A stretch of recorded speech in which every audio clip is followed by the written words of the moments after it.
Welcome to the Rim Break Rodeo. We hope this video helps. You start by confirming your Apple ID and a working connection because iMessage depends on both. Go to Settings and make sure the name at the top matches the account you expect. Once done, check Wi-Fi or cellular data. Slow or captive networks can block activation. If you see no network, flip airplane mode on, wait 5 seconds, then off to force a reconnect. Make sure date and time are set automatically. Incorrect time can prevent authentication.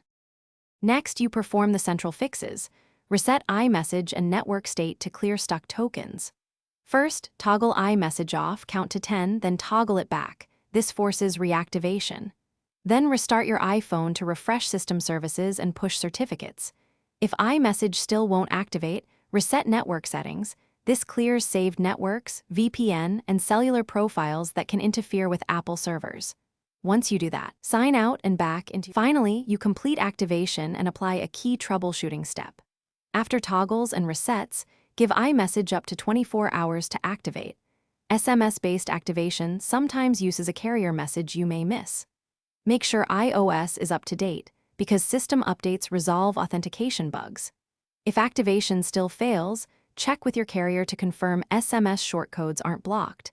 Then contact Apple support for account-side checks. If nothing works, note the exact error message to speed diagnosis.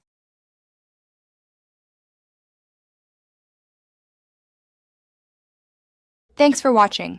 Consider subscribing if we helped you.